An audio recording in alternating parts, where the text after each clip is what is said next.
we get started, I'd like to thank one of the sponsors for today's podcast, Voting for President.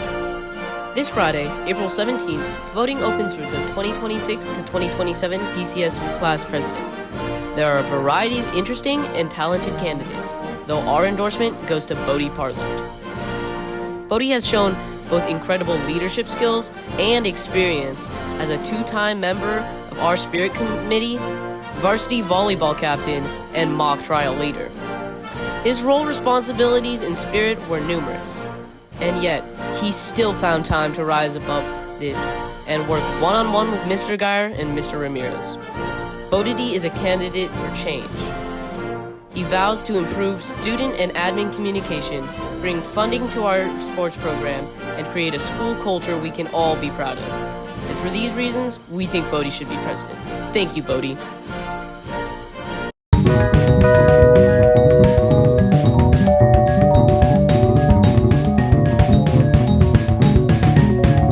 Have you ever had a bad experience at a hospital? Like an inept doctor, or information that was completely unhelpful? Or maybe you've even done the same work as someone else, just to get less recognition than them. Well, this is a reality for many people in the healthcare industry, just because of the color of their skin. Welcome to our podcast, Glorp and Elephant. My name is Dirk Aka, but some of you may know me as Glorp. And joining me today will be Professor Bartholomew Paste, Dr. Ellie Green, and Professor Maynard Ronat, who are all experts in their field of study within healthcare. In today's episode, we'll be discussing the effects of racism within the healthcare field. You'd assume the healthcare industry is an unbiased industry aimed to help people regardless of ethnicity and race. But racism is still prevalent in policies across hospitals today. It affects both doctors and patients in ways you might not even have known. These issues stem from a history of racism and stereotypes in the U.S., yet still persist today, in procedures and decisions seen as normal and shoved to the side. So let's not waste any more time and dive right into the systemic causes of racism in healthcare and how it affects people in and outside of the industry. At the end of our podcast, we'll show you some ways you can help with this issue.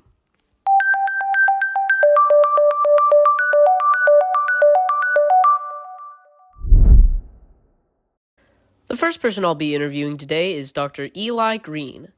Hello, how are you? It's nice to finally meet you, Dirk. Thank you for having me on your show. As you were saying, I'm a very well-versed individual on the subject of racism within healthcare, specifically on the matters of wage differences in that field. What do you mean by wage differences? Although people can have the same education, or even a better one, if you are a person of color, your position is more likely to be given to a white individual.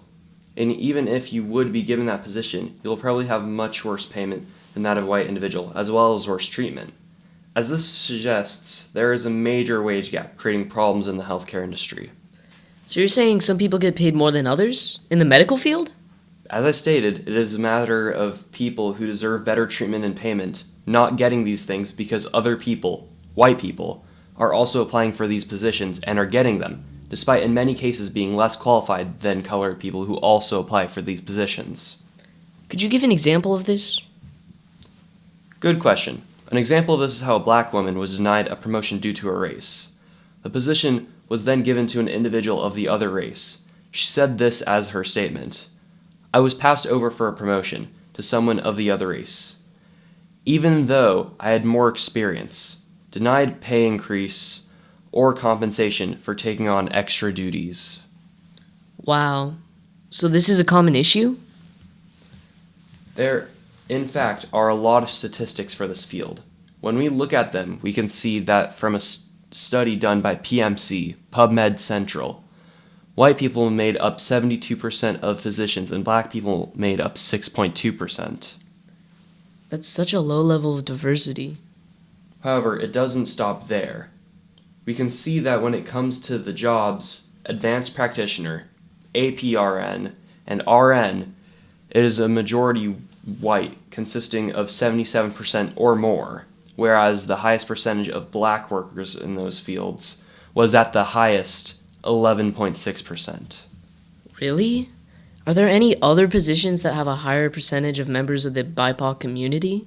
The jobs of practitioner nurse and assistant are also dominated by white people, but they have the highest percentage of black people than any other positions. However, the number doesn't even reach 30%. This and much other evidence leads to the conclusion that there is a major race-based wage gap within the healthcare system. All right, well, thank you for this insight into these problems.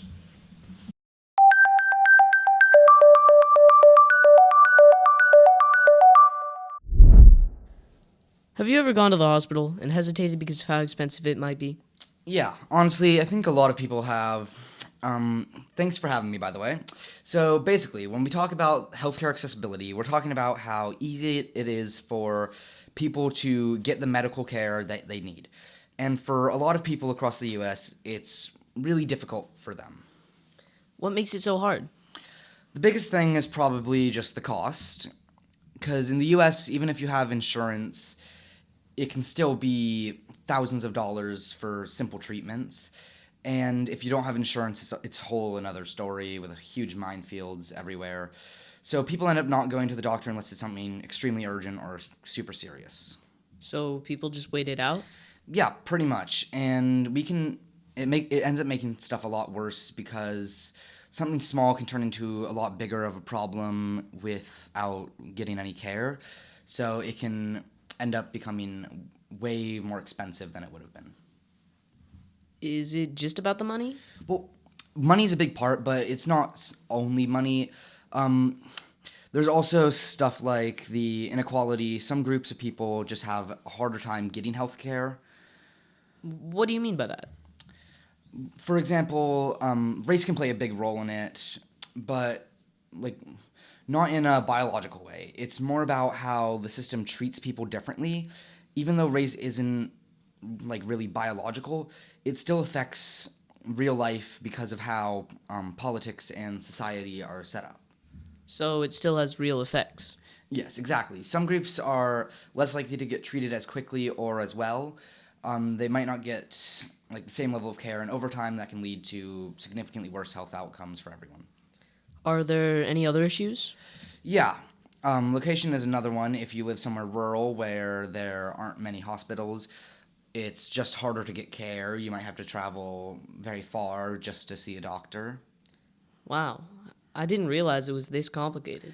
Yeah, it's kind of a mix of things, cost inequality and where you live. All of this just adds up and makes the U.S. healthcare system just harder and harder to access for pretty much everyone. Any other final thoughts? Just that it's a bigger issue than people think, and it's not just about being sick. It's about whether you can even get help in the first place, and that affects way more people than we realize. The biggest problem of it is a problem in the U.S., but it's still a problem across the world. I see. Well, thank you for coming on the show today.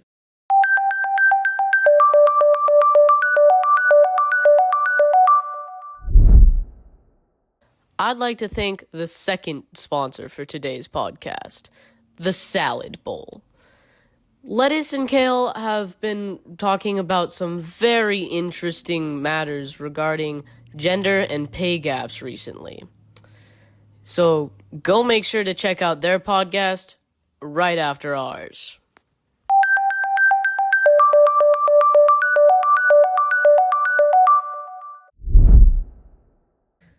Finally, I'll be interviewing Professor Maynard, who's done a lot of work on this topic. How are you doing, Professor?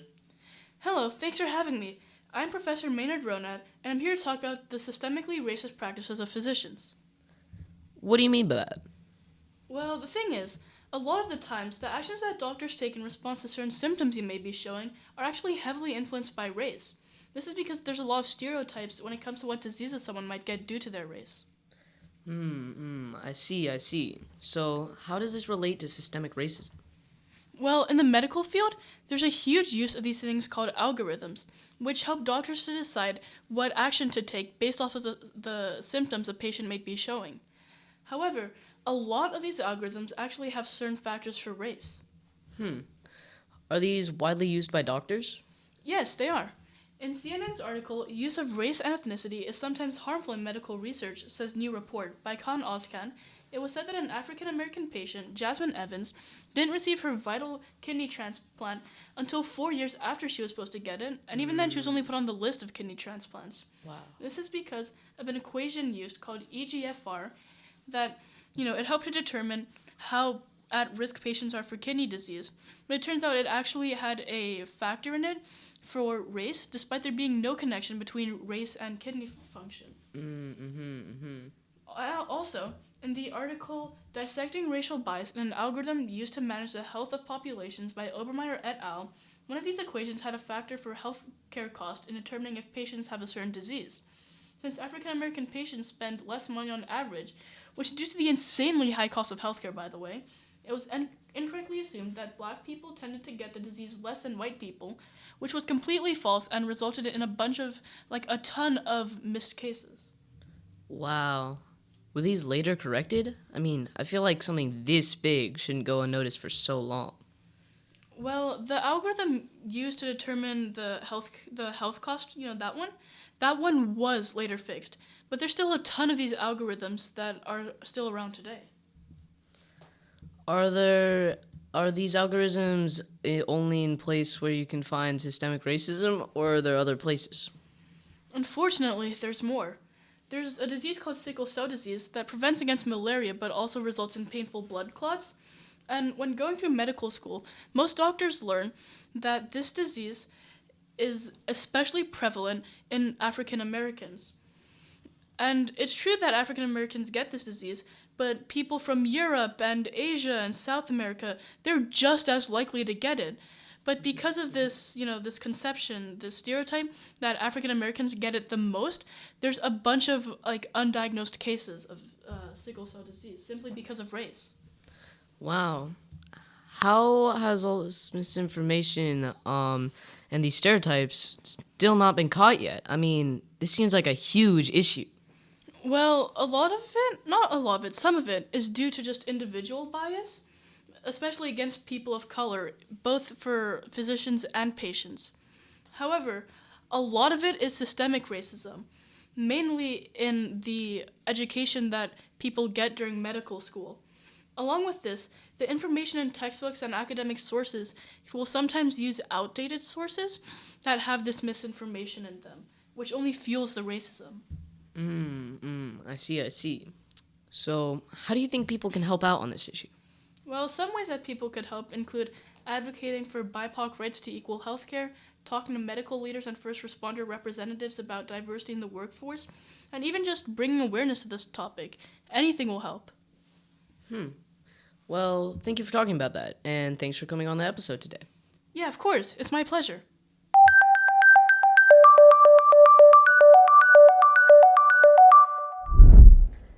Today's podcast has also been sponsored by Engineering Club. Have you ever wanted to learn about how catapults work, or maybe even build your own? What about chemical reactions? Any interest in that? If so, then Engineering Club is right for you. You get to do all sorts of fun projects, including mechanical engineering, civil engineering, chemical engineering, and more. There's leadership roles available now. Thank you, Engineering Club, for sponsoring today's podcast.